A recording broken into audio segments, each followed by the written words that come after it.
गांव के बाहर जंगलों में एक पुराना घर था, जहां पर एक बूढ़ी चुड़ैल अपनी बेटी परी के साथ रहती थी। उसकी बेटी थी तो चुड़ैल, लेकिन उसने बड़े प्यार से उसका नाम परी रखा था। वो गांव के लोगों से अलग रहती थी और अपनी भूतिया बेटी परी को भी कभी गांव की तरफ नहीं जाने देती थी, क्योंकि उसे डर था कि लोग उससे उसकी बेटी को छीन लेंगे। उसकी बेटी अक्सर उससे पूछती थी, माँ, आप कभी उस गांव में जाकर लोगों को क्यों नहीं पकड़ती? इंसानों को खाने में कितना मजा आएगा। कब तक हम बस ये जंगल के जानवरों को मार मार के खाते रहेंगे? अरे बेटा, तुम जानती नहीं, ये इंसान बड़े खतरनाक होते हैं, और खासकर इस गांव में रहने वाले लोग। तुम इस गांव की तरफ कभी मत जाना, वरना अगर इन्हें पता चल गया कि हम यहाँ रह रहे हैं तो ये हम दोनों को अलग कर देंगे। चुड़ैल की बातें सुनकर उसकी बेटी कुछ दुखी हो जाती है और फिर अपनी माँ से कहती है, अच्छा, अगर ऐसा है तो ठीक है माम, मैं अपने मन को मार लूंगी। अपनी बेटी को ऐसे दुखी देखकर चुड़ैल भी दुखी हो जाती है। वो थोड़ा सोच कर कहती है, अच्छा, तुम चिंता मत करो बेटा, अगर तुम्हारा इंसान खाने का इतना ही मन है तो मैं कल सावधानी से गांव में जाऊंगी और एक इंसान को पकड़ के ले आऊंगी, फिर हम उसे साथ में खा सकेंगे। लेकिन ध्यान रहे, ये बस इस बार के लिए है, मुझसे बार बार जिद मत करना। उसकी बेटी ये सुनकर खुशी से उछल पड़ती है। क्या सच में माँ? आप सच में मुझे इंसान खिलाओगी? हाँ, लेकिन मेरी एक शर्त है बेटा, जब तक मैं लौट कर ना आऊँ तुम यहीं घर में रहना और कहीं बाहर बिल्कुल भी मत निकलना। हाँ हाँ, आप एकदम फिक्र मत करो, ऐसा ही होगा। चुड़ैल की बेटी उसकी बात समझ जाती है। अगले दिन चुड़ैल गांव में चली जाती है तो वहाँ पर किसी इंसान को ढूंढने लगती है जिससे वो मार सके, लेकिन तभी उसे एक छोटी सी झोपड़ी दिखाई देती है। इस झोपड़ी के अंदर जरूर कोई न कोई होगा, मैं उसी को पकड़कर ले आऊंगी, क्योंकि मेरी बच्ची को भी ज्यादा देर अकेले छोड़ना ठीक नहीं होगा। चुड़ैल झोपड़ी के अंदर झांक कर देखती है तो वहाँ पर एक बूढ़ा आदमी सो रहा था। अरे वाह, ये तो कोई बूढ़ा आदमी लगता है, इसे ले जाने में तो कोई भी दिक्कत नहीं होगी।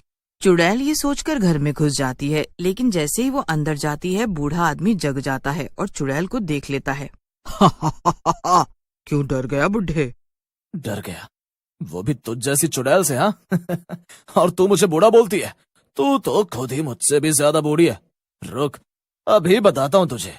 वो आदमी एक डंडा उठा लेता है और उससे चुड़ैल को मारने लगता है। चुड़ैल डर के मारे उस घर से भाग जाती है।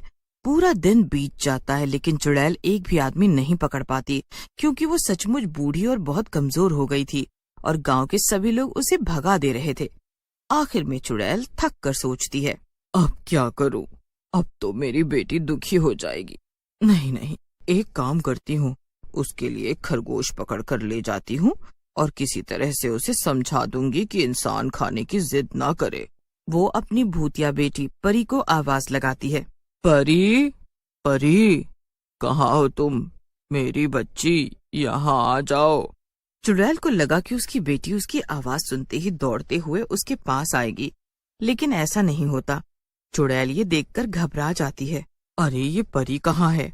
चुड़ैल सारे घर में परी को ढूंढने लगती है, लेकिन उसे वो कहीं नहीं दिखती। अरे, ये परी कहाँ चली गई? मैंने तो इसे मना किया था बाहर जाने से, फिर भी। नहीं, वो कभी मेरी इजाजत के बिना बाहर नहीं निकलती, जरूर कुछ गड़बड़ है। जब चुड़ैल को पूरे घर में कहीं परी नहीं मिलती, तब वो उसे जंगल में ढूंढने लगती है, लेकिन तब भी उसे परी नहीं मिलती। हे भगवान, कहाँ चली गई मेरी बच्ची? इसके पीछे जो कोई भी है, मैं उसे नहीं छोड़ूंगी, कच्चा चबा जाऊंगी उसे। उसने एक चुड़ैल की बेटी को हाथ लगाया है, उसकी तो खैर नहीं। ये सोचकर चुड़ैल गांव में अपनी बच्ची को ढूंढने निकल जाती है, मगर इस बार चुड़ैल को रास्ते में कोई भी इंसान दिख रहा था। वो गुस्से में उसे मार दे रही थी। सभी लोग इस वजह से बहुत परेशान हो रहे थे कि आखिर अचानक से चुड़ैल को क्या हो गया है और वो इतने गुस्से में क्यों है। तभी ढूंढते ढूंढते चुड़ैल एक घर के पास पहुंचती है। उस घर में दो आदमी मजे से बैठे हुए थे और आपस में बातें कर रहे थे। चुड़ैल उनकी बातें चुपचाप सुन लेती है। आज हमने जितनी भी लड़कियों को उठाया है, उनके घर वालों से तो हमें काफी पैसे मिल जाएंगे। अब कम से कम 6 महीनों तक तो हमें पैसों की कोई भी किल्लत नहीं होगी। हाँ, अब हमारा काम तो पूरा हो गया, लड़कियों को उठाने का और उन्हें उस किडनैपर्स को देने का। अब इसके आगे हमसे कोई मतलब नहीं, हमें तो बस अब अपने। ये सुनकर चुड़ैल सब समझ जाती है और घर के अंदर चली जाती है। तो तुम दोनों लड़कियों को किडनैप करते हो? चुड़ैल को देखकर वो दोनों आदमी डर जाते हैं।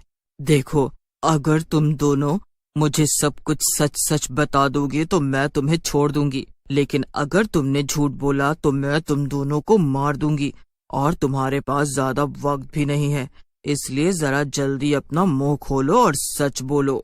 ये सुनकर दोनों आदमी डर जाते हैं और उनमें से एक आदमी चुड़ैल से कहता है, अच्छा ठीक है, हम सब सच बताते हैं।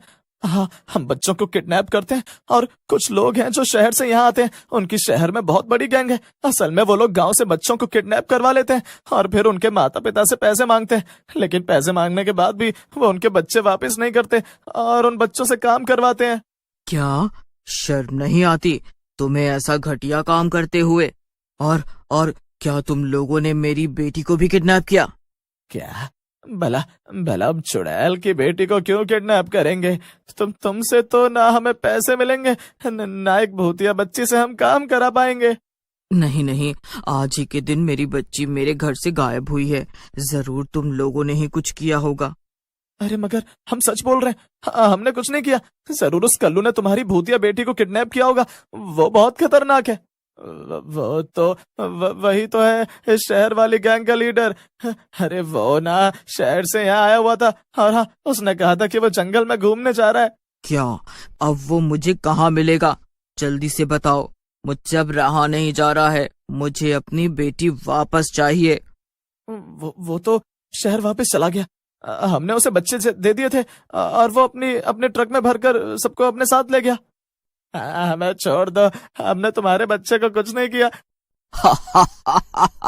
भले तुमने मेरी बच्ची को नहीं चुराया, लेकिन और कई लोगों के बच्चों को तो तुमने किडनैप किया है, तो इसकी सजा तो तुम्हें मिलनी ही चाहिए, क्योंकि तुम बेकसूर तो बिल्कुल नहीं हो। इतना कहकर चुड़ैल उन दोनों आदमियों को मार देती है और सीधा शहर के लिए निकल जाती है। वो एक ट्रेन के ऊपर चढ़कर बैठ जाती है। वहां शहर में पहुंचती है तो हर जगह कल्लू नाम के आदमी को ढूंढने लगती है, लेकिन उसे उसका कहीं नामो निशान भी नहीं मिल रहा था। अब मैं क्या करूं? कहाँ ढूंढूं अपनी बच्ची को? 2 दिन हो गए पूरे और अभी तक मुझे ना तो कल्लू मिला और ना ही मेरी बेटी। न जाने मेरी बेटी किस हाल में होगी। वो चुड़ैल है मगर अभी तो छोटी है ना, उसे मेरी जरूरत है। मुझे उसे जल्दी से जल्दी ढूंढना होगा। तभी चुड़ैल की नजर वहीं दीवार पर लगे एक पोस्टर पर पड़ती है और वो उसे देखकर दंग रह जाती है। ये क्या है? ये तो किसी सर्कस का पोस्टर है और इस पर लिखा है कि हमारे सर्कस में आइए और पहली बार देखिए भूतिया बच्ची को इंसान के इशारों पर नाचते हुए। ये पढ़कर चुड़ैल के तो होश ही उड़ जाते हैं। इस कल्लू की इतनी हिम्मत, ये मेरी बेटी से सर्कस में काम करवाएगा, उसे अपने इशारों पर नचवाएगा। आज तो उसकी खैर नहीं और मैं उसे ऐसा सबक सिखाऊंगी कि इसके आने वाली पीढ़ियां भी याद रखेगी। और सीधा वहां पहुंच जाती है। अभी वहां पर लोगों के आने का समय नहीं हुआ था, इसलिए वो सर्कस अंदर से खाली था। वहां पर सिर्फ सर्कस का मास्टर बिल्लू और किडनैपर कल्लू था। उस पिंजड़े के अंदर चुड़ैल की भूतिया बच्ची कैद थी, लेकिन चुड़ैल छिपकर ये सब देख रही थी। मेरी बच्ची, उसे ऐसे रखा हुआ है इन लोगों ने, अब तो मैं उन लोगों को जिंदा नहीं छोड़ूंगी। चुड़ैल उन दोनों के सामने आ जाती है और एक एक करके उन दोनों को मार देती है। चुड़ैल की बच्ची अपनी माँ को देखकर रोने लगती है। माँ, मुझे माफ कर दो माँ, मैं घर के बाहर गई थी और इस आदमी ने जंगल में मुझे देख लिया और मुझे इस पिंजरे में बंद कर दिया और मुझे घर से इतनी दूर ले आया। मुझे आपकी बात मान लेनी चाहिए थी और घर से नहीं निकलना चाहिए था माँ। कोई बात नहीं बेटा, अच्छा हुआ कि अब तुम सब समझ गई। इतना कहकर चुड़ैल पिंजरे को तोड़ देती है और अपनी बच्ची को आजाद कर लेती है। इसके बाद वो अपनी भूतिया बेटी को अपने साथ वापस गांव के जंगल में ले जाती है और दोनों खुशी खुशी रहने लगते हैं।